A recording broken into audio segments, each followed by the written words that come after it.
Good morning my dear student. मैं Mohammad Saddam, faculty of mechanical engineering, आपका dynamic of machine के next lecture में welcome करता हूँ। इससे पहले हमने जो टॉपिक कवर किया था काफ़ी टाइम पहले किया था एक वीडियो के थ्रू, उसमें हमने डिग्री ऑफ फ्रीडम तक कर लिया था और उसका कुछ न्यूमेरिकल भी कर लिया था कि डिफरेंट काइंड के हमारे पास मैकेनिज़्म हैं तो उसका डिग्री ऑफ फ्रीडम कैसे निकालेंगे, ठीक है। और उनके केस भी पढ़ लिए थे कि अगर किसी मैकेनिज़्म का डिग्री ऑफ फ्रीडम 0 होता है तो उसे क्या कहते हैं, लेस देन 1 होता है तो उसे क्या कहते हैं, ग्रेटर देन 1 होगा तो क्या कहते हैं, और इक्वल टू 1 होता है तो उस मैकेनिज़्म का क्या नाम होता है, ये हमने पढ़ लिया था। अब इसके आगे जिस इक्वेशन को हमने यूज किया था वहाँ पे डिग्री ऑफ फ्रीडम निकालने के लिए, उस इक्वेशन को हम क्या कहते थे, कुर्ट्ज़बैक इक्वेशन, क्योंकि एक वैज्ञानिक थे, उन्होंने उस इक्वेशन को ड्राइव किया था, जिसका नाम दिया था उन्होंने अपने नाम पे कुर्ट्ज़बैक इक्वेशन, ठीक है। तो वो कुर्ट्ज़बैक इक्वेशन क्या था, एक बार हम फिर से रिविज़न कर लेते हैं उसका, ठीक है। वो कुर्ट्ज़बैक इक्वेशन मैं यहाँ लिखने जा रहा हूँ कि डिग्री ऑफ फ्रीडम बराबर क्या था, 3L-1 -2J-H, ये इक्वेशन उन्होंने दिया हुआ था, ठीक है। यहाँ पे सबका एक एक इंडिकेशन है कि F बोले तो डिग्री ऑफ फ्रीडम, L है जो नंबर ऑफ लिंक, J है नंबर ऑफ बाइनरी ज्वाइंट या लोअर पेयर, और H है हायर पेयर। आपको पता है हायर पेयर कैसे पहचानना है और लोअर पेयर कैसे पहचानना है, मैंने आपको पिछले लेक्चर में बता दिया था, ठीक है। लोअर पेयर क्या होता है, सरफेस कांटेक्ट होता है उसके बीच में, जब दो बॉडीज़ के बीच में सरफेस कांटेक्ट होता है तो उसको क्या कहते हैं हम, लोअर कांटेक्ट। और जहाँ पे पॉइंट कांटेक्ट होता है, पॉइंट कांटेक्ट मतलब कि अगर यहाँ पे ऐसे कोई बॉडी है और इस पर एक ऐसे सर्किल है, ऐसा सर्कुलर या स्फेरिकल फॉर्म में रोटेट कर रहा है उस पर, तो यहाँ पे क्या होगा, एक पॉइंट ही तो कांटेक्ट होगा, ठीक है। तो इस टाइप के जो हमारे पेयर होते थे वो हायर पेयर कहलाते थे, ठीक है। अब कुर्ट्ज़बैक ने ये सब कुछ कर दिया, उसके बाद एक साइंटिस्ट और आए जिनका नाम था ग्लोबलर, ठीक है। उनका नाम क्या था, ग्लोबलर, ठीक है। उन्होंने कहा कि इसमें कुछ हम चेंजेस करते हैं, इस मैकेनिज़्म में कुछ हम ना कुछ चेंजेस करते हैं। उन्होंने अपना इक्वेशन बनाने के लिए कुर्ट्ज़बैक इक्वेशन की ही मदद ली और उन्होंने कहा कि मैं मान लेता हूँ कि मेरे पास ऐसा एक मैकेनिज़्म है जिसका डिग्री ऑफ फ्रीडम 1 है। उन्होंने पहले ही मान लिया कि इसका डिग्री ऑफ फ्रीडम 1 है और उसमें कोई भी हायर पेयर नहीं है, मतलब हायर पेयर 0 है, उन्होंने मान लिया। तो इनके अकॉर्डिंग क्या हो जाता है, ये इक्वेशन बदल के इनके अकॉर्डिंग उन्होंने मान लिया, किसने माना, ग्लोबलर ने मान लिया कि हमारे उस मैकेनिज़्म का जो डिग्री ऑफ फ्रीडम है वो 1 है और हायर पेयर 0 है, उन्होंने मान लिया, ठीक है। और यही कंडीशन इस इक्वेशन में पुट करी और उन्होंने एक इक्वेशन बना दी जिसको बोला गया ग्लोबलर इक्वेशन, ठीक है। देखिए, तो इन्होंने ये बोला, अब इसमें हम पुट करेंगे, इसमें अगर डिग्री ऑफ फ्रीडम में 1 रख देता हूँ और ये हो जाता है 3L-1 -2J-0, ठीक है। तो इसको सॉल्व आउट कर लेते हैं, 1 ऐसे ही रहेगा, ये 3 की इसमें मल्टीप्लाई करें 3L - 2J, ठीक है। अब यहाँ पे हम कुछ देख रहे हैं, 3 को इधर ले आइए तो ये हो जाएगा 4 और ये हो जाएगा आपका 3L - 2J, ठीक है। तो ये इन्होंने एक इक्वेशन दी, चलिए इसको और उधर लेके जाते हैं, ये क्या हो जाएगा 3L - 2J-4, ठीक है, इक्वल टू 0, ये इन्होंने इक्वेशन दे दी, ठीक है। ये इन्होंने इक्वेशन दी, इन्होंने ये इक्वेशन इसके प्रूफ होने के बाद दे दी थी, ठीक है। तो इतना ही चेंज किया था। अगर कोई पूछता है कि ग्लोबलर इक्वेशन में क्या क्या चेंजेस हैं कुर्ट्ज़बैक इक्वेशन के अलावा, तो उन्होंने क्या कंडीशन मान ली थी कि डिग्री ऑफ फ्रीडम 1 है उस मैकेनिज़्म की और हायर पेयर उसमें नहीं है, उस बेसिस पे ये इक्वेशन बन के आ जाती है, ठीक है। ये इतना करने के बाद क्या, चलिए ये इक्वेशन हम मुझे बताना था, ठीक है, लेकिन हमारा जो भी मेन मकसद है वो कुर्ट्ज़बैक इक्वेशन से है, ठीक है। कुर्ट्ज़बैक इक्वेशन क्या कहता है, उसी से हम डिग्री ऑफ फ्रीडम निकालेंगे, ठीक है। अब ये इतना करने के बाद अब नया जो टॉपिक हमारा स्टार्ट होता है वो है इन्वर्जन ऑफ मैकेनिज़्म। इन्वर्जन क्या होते हैं, ठीक है। देखिए, मैकेनिज़्म हम पढ़ चुके हैं, किसी भी काइनेमेटिक चैन में अगर एक लिंक फिक्स कर देते हैं तो जो उत्पन्न होता है, जो चीज़ हमें मिलता है उसे हम मैकेनिज़्म कहते हैं, ठीक है। अब इन्वर्जन क्या होता है, इन्वर्जन क्या होता है, ठीक है। हिंदी मीनिंग क्या है कि कुछ ना कुछ हम इन्वेंट कर रहे हैं, उस पर कुछ ना कुछ हम बनाएंगे, उसी को हम इन्वर्जन कहते हैं, ठीक है। देखिए, इन्वर्जन की परिभाषा ये होती है कि किसी भी मैकेनिज़्म का हम 1 by 1 लिंक फिक्स करते रहिए तो जो मैकेनिज्म बनेगा उसको हम इन्वर्जन कहते हैं। ठीक है, मतलब हमारे पास एक मैकेनिज्म है, मान लीजिए 4 लिंक वाला एक मैकेनिज्म है और ये पिन जॉइंट से जुड़ा हुआ है। ठीक है, हमने एक बार इसको फिक्स कर दिया, हमने क्या किया, इसको फिक्स कर दिया, तो ये कोई ना कोई मैकेनिज्म बन जाएगा। ठीक है, फिर हमारा मन में आया नहीं अब मैं इसको फिक्स नहीं करूँगा, अब इसको फिक्स करूँगा। ठीक है, तो अब कुछ दूसरा टाइप का मैकेनिज्म बनेगा, इसी तरह इसको फिक्स करने पर दूसरे टाइप का बनेगा, इसी तरह इसको फिक्स करने पर दूसरे टाइप का मैकेनिज्म बन जाएगा। तो इन्वर्जन यही है कि जब हम काइनेमेटिक मैकेनिज्म, जब हम कोई भी एक मैकेनिज्म है उसका डिफरेंट लिंक को हम एक बार फिक्स करते रहते हैं, तो जो भी हमें मिलता है उससे, जो भी मैकेनिज्म में मिलता है उसे हम इन्वर्जन कहते हैं।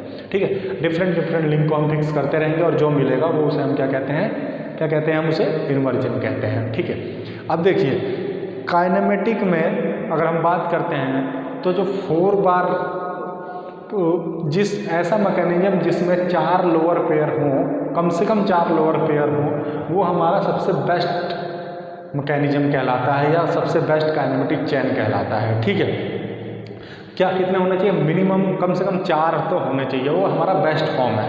ठीक है, तो अब हम देख लेते हैं कि कितने टाइप के मैकेनिज्म होते हैं हमारे पास। ठीक है, कितने टाइप के हमारे मैकेनिज्म होते हैं ये हम देख लेते हैं। ठीक है, देखिए कितने टाइप के मैकेनिज्म होते हैं। देखिए बेसिकली इस बेसिस पे 4 टाइप के मैकेनिज्म होते हैं। ठीक है, सॉरी 3 टाइप के मैकेनिज्म होते हैं जिनमें 4 लोअर पेयर तो हैं। कौन कौन से होते हैं वो देख लेंगे। नंबर 1 होता है 4 बार चेन मैकेनिज्म, 4 बार चेन मैकेनिज्म। ठीक है, 4 बार चेन मैकेनिज्म। नंबर 2 होता है single slider chain mechanism, single slider chain mechanism. ठीक है, नंबर 3 होता है डबल स्लाइडर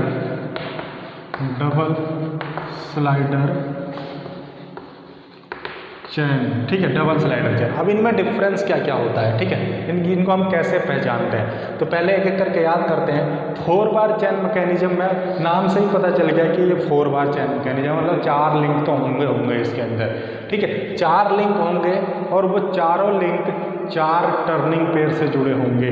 ठीक है, तो यहाँ पे मैं लिखता चला जाता हूँ, 4 लिंक होंगे इसमें और 4 ही टर्निंग पेयर होंगे इसमें। ठीक है, कितने होंगे, 4 ही टर्निंग पेयर, और टर्निंग पेयर को ही हम लोअर पेयर बोलते हैं, याद रखना। ठीक है, टर्निंग पेयर या रिवोल्यूट पेयर या फिर लोअर पेयर। ठीक है, 3 नाम है इसके। अब आते हैं सिंगल स्लाइडर क्रैंक मैकेनिज्म। मैंने बोला था कि मैकेनिज्म हम 4 लोअर पेयर के बेसिस पे मैंने इसको कैटेगराइज किया, मतलब इन तीनों में तो 4 लोअर पेयर तो होने ही होने हैं। ठीक है, तो इसमें अब आ गया एक सिंगल स्लाइडर, मतलब एक उन चारों में से एक जो होगा वो पेयर, वो स्लाइडिंग पेयर होगा। ठीक है, एक क्या होगा, स्लाइडिंग पेयर, मतलब सिंगल स्लाइडर है, मतलब एक स्लाइडिंग पेयर होगा, 3 उसमें रिवोल्यूट पेयर होंगे। स्लाइडिंग पेयर और रिवोल्यूट पेयर दोनों ही लोअर टाइप्स हैं। ठीक है, तो यहाँ पे 4 लिंक 3 टर्निंग और 1 स्लाइडिंग होगा इसमें। ठीक है, 1 स्लाइडिंग ये हो गया।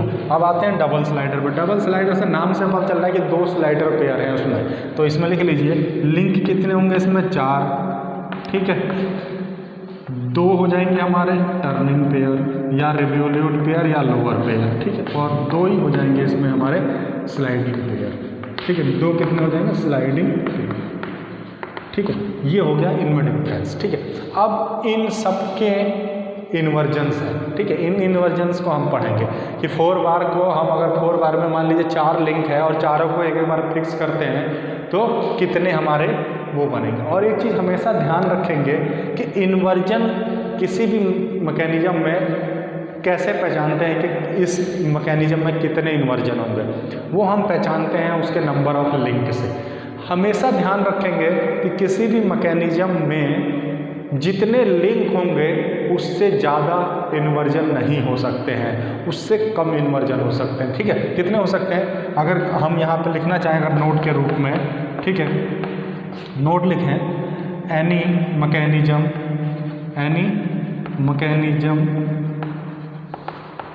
मस्ट हैव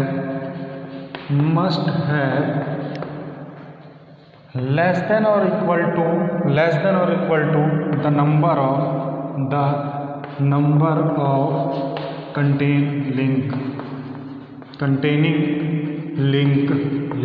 मतलब इसका मतलब यह है कि अगर हमारे इन्वर्जन कितने होंगे, अगर उसमें किसी भी मैकेनिज्म में 4 लिंक हैं तो उसके इन्वर्जन मैक्सिमम इन्वर्जन 4 बन सकते हैं, या तो उससे कम होंगे, 2 होगा, 1 होगा, 3 होगा, ठीक है, लेकिन 4 से ज़्यादा नहीं हो सकते, मतलब नंबर ऑफ लिंक से ज़्यादा मैकेनिज्म नहीं हो सकते हैं। तो अगर कोई आपसे पूछता है कि किसी मैकेनिज्म में इन्वर्जन कितने हो सकते हैं, तो आप बोलोगे less than equal to the number of link, मतलब ठीक है, जितने नंबर ऑफ लिंक है उससे कम हो सकता है या उसके बराबर होगा, ठीक है। तो अब हम यहाँ पे बेसिक हम इनके बारे में पढ़ेंगे, ठीक है। ये सिंगल स्लाइडर का इसके अंदर ही आ जाता है, ठीक है।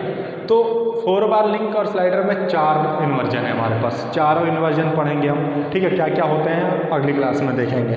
डबल स्लाइडर में हमारे पास 3 इन्वर्जन है, ठीक है, डबल स्लाइडर में हमारे पास 3 इन्वर्जन है, ठीक है। इन तीनों इन्वर्जन के बारे में हम नेक्स्ट क्लास में पढ़ेंगे, ठीक है। अभी क्या है कि अभी आपने यहाँ जो इस वीडियो में देख लिया कि गॉबलर इक्वेशन कैसे निकलता है, ये कहीं ना कहीं गलती हो रहा है, ठीक है। यहाँ शायद प्लस आता है, ये एक बार मैं चेकआउट कर लेता हूँ, ठीक है। 3L -3, ठीक है, 4, एक मिनट, हाँ, ठीक है, सही है, कोई दिक्कत नहीं है। मैंने क्या किया है, ठीक है, बुक में ऐसा किया हुआ, ये सही है, ठीक है। बुक में जो इक्वेशन दी हुई है वो ऐसे दी हुई है कि इन सबको उधर लेके गया है, तो ये माइनस वाला 2J प्लस में हो गया, -3L + 4 = 0, कोई नहीं, ये भी सही है, कोई दिक्कत नहीं है, ठीक है, ये भी सही है, ये भी सही है। आप हमने क्या किया, 4 को उधर ले गया तो 4 माइनस में चला गया। बुक में क्या किया है कि इस वाले को इस साइड लेके आए हैं, तो ये माइनस में हो गया, ये प्लस में हो गया, ये प्लस में तो है ही, इसलिए ये दोनों इक्वेशन सही है, आप जो भी याद करेंगे, ठीक है, कोई दिक्कत नहीं है, ठीक है। और उसके बाद हमने इन्वर्जन पढ़ लिए कि इन्वर्जन किसी मैकेनिज्म में, अगर हम बेस्ट फॉर्म की मैकेनिज्म कब कहते हैं, जब उसमें कम से कम 4 लोअर पेयर होने चाहिए, ठीक है। उस कैटेगरी के अंदर में हम 3 टाइप के हमारे पास मैकेनिज्म होते हैं, 4 बार, सिंगल स्लाइडर और डबल स्लाइडर। इनके इन्वर्जन है, इन्वर्जन कितने हो सकते हैं, नंबर ऑफ लिंक से ज़्यादा नहीं हो सकते, या तो उसके बराबर होंगे या तो उससे कम होंगे, ठीक है। अब सबके इसके 4 हैं, इसके 3 हैं, हम पढ़ेंगे क्लास में, ठीक है। अब एक स्पेशल केस है वो हम कर लेते हैं, ठीक है, जो पुशबैक इक्वेशन का था कि हमने नॉर्मल मैकेनिज्म का तो डिग्री ऑफ फ्रीडम निकालना सीख लिया था, ठीक है। एक मैं छोटा सा यहाँ पे एग्जांपल दे देता हूँ, बस उसके जवाब पे आपको एक असाइनमेंट दे दूँगा, उसमें आप सॉल्व करेंगे, ठीक है। देखिए, हमने ऐसे या फिर ये और ये ऐसे मैकेनिज्म का तो हमने डिग्री ऑफ फ्रीडम निकालना सीख लिया था, ठीक है। या तो 3 लिंक जुड़े हैं, या 4 लिंक जुड़े हैं, या 2 लिंक जुड़े हैं, हम बाइनरी जॉइंट निकाल लेते हैं, -1 कर देते हैं उसमें से, ठीक है। लेकिन अगर मैकेनिज्म ऐसा दे दिया जाए तो डिग्री ऑफ फ्रीडम कैसे निकालेंगे, एग्जाम्पल का तौर पर मैं यहाँ लिख देता हूँ, तो आप कैसे निकालेंगे। मान लीजिए एक ये मैकेनिज्म दिया हुआ है आपके किताब में ऐसे, ठीक है, एक ऐसे दिया हुआ है, ठीक है, और एक यहाँ से लाइन है, ठीक है। लेकिन यहाँ एक जॉइंट है, एक यहाँ जॉइंट है, एक यहाँ जॉइंट है, ठीक है। और मान लेते हैं कि एक यहाँ पे भी नहीं, यहाँ पे जॉइंट नहीं है, मैं मानता हूँ यहाँ जॉइंट नहीं है, ठीक है, यहाँ जॉइंट है, ठीक है। अब इसमें इस वाले पोर्शन को ऐसे हैच दिखा दिया गया है, इस वाले पोर्शन को ऐसे शेडेड पोर्शन में दिखाया गया है कि ये ऐसा एक मैकेनिज्म है कि इसमें एक पोर्शन को ऐसा दिखाया गया। तो हम डिग्री ऑफ फ्रीडम कैसे निकालेंगे, ठीक है। तब हम डिग्री ऑफ फ्रीडम कैसे निकालेंगे, तो इसमें कुछ नहीं करना होता है। जब एक को हैच दिखाया गया इस पोर्शन को, तो हम इसमें ये 3 लिंक ना जोड़ के हम इसको एक लिंक मानते हैं, इसको एक लिंक मानते हैं। किसको मानते हैं, एक लिंक मानेंगे। तो हम इसमें अगर नंबर ऑफ लिंक की बात करते हैं, ठीक है, चलिए मैं इसको ऐसा करता हूँ, इस पूरे पोर्शन को ही कर देता हूँ, थोड़ा सा इजी हो जाएगा, ठीक है। इसको ऐसे हैश दिखा रखा है, तो हम क्या करेंगे, नंबर ऑफ लिंक इसमें गिनेंगे, कितने लिंक हो जाएंगे। जब ये हैच है पूरा, तो ये एक लिंक होगा, क्या होगा, एक लिंक, ठीक है। और ये 2 और एक 3, नंबर ऑफ लिंक इसमें 3 हो जाएंगे, ठीक है।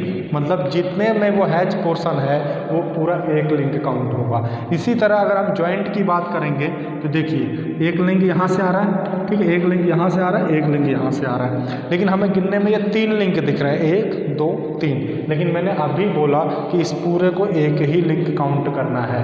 तो एक लिंक काउंट करना है तो मतलब इस पॉइंट पे 2 ही लिंक जुड़ रहे हैं, मतलब एक ये वाला और एक ये वाला, ठीक है। तो यहाँ पे बाइनरी ज्वाइंट कितना हो जाएगा, एक ही होगा, ठीक है। ये पॉइंट हमेशा ध्यान में रखेंगे, ठीक है, ठीक है। हो सकता है समझ में आ गया होगा आप लोगों को, नहीं समझ में आ रहा है तो आप लोग कमेंट कीजिए वीडियो में, ठीक है। मैं इसको फिर से एक सेशन में पूरा सॉल्व करके बताऊँगा, 1-2 न्यूमेरिकल इस पर करा देंगे, ठीक है।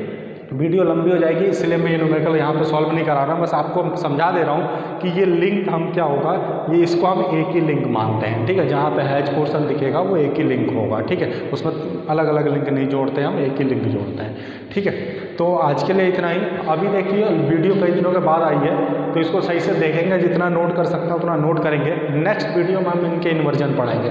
क्या पढ़ेंगे, इनके इन्वर्जन पढ़ेंगे, ठीक है। एक आध केस और हैं इसके कि अगर स्प्रिंग जुड़ जाती है इसके अंदर, मान लीजिए यहाँ पे एक स्प्रिंग है तो कैसे करते हैं हम, तो उसको मैं अगले वीडियो में कवर कर दूंगा। कुछ नहीं करते हैं, इस स्प्रिंग को हटा के हम इसको 2 लिंक से जोड़ देते हैं उसको, ठीक है। 2 लिंक से स्प्रिंग को हटा के एक स्प्रिंग इक्वल टू 2 लिंक होता है, एक स्प्रिंग इक्विवेलेंट टू 2 लिंक। तो यहाँ पे एक स्प्रिंग लगा हुआ था तो हमने उस स्प्रिंग को हटाया और 2 लिंक से जोड़ दिया, मतलब एक ज्वाइंट लगा दिया यहाँ पे, ठीक है। यही होता है और कुछ नहीं होता है उसमें, ठीक है। तो यहाँ तक खत्म हो गया। कोई भी वीडियो में दिक्कत हो रही है, रेजोल्यूशन में दिक्कत हो रही है, वॉइस में दिक्कत हो रही है, ठीक है, कंटेंट में जो मैं यहाँ पढ़ा रहा हूँ उसमें कोई प्रॉब्लम हो रही है, कमेंट कीजिए, ठीक है। अगर आप हमारी कमियाँ बताएंगे तो इम्प्रूव होगा, क्योंकि हम 1-1 नहीं बात कर रहे हैं, वीडियो पे बात कर रहे हैं, ठीक है। 1 वे कम्युनिकेशन चल रहा है ये, ठीक है। 2 वे कम्युनिकेशन कब चलता है, जब सामने आप लोग बैठे रहते हैं तो मेरी गलतियाँ बता देते हैं आप लोग। अभी गलतियाँ आप कैसे बताएंगे, कुछ भी गलत दिख रहा है यहाँ पे तो आप लोग मुझे कमेंट में बता दीजिए, मैं उसको पढ़ूंगा और ज़रूर अगले क्लास में बताऊँगा आपको, ठीक है। तो आज के लिए इतना ही, थैंक यू।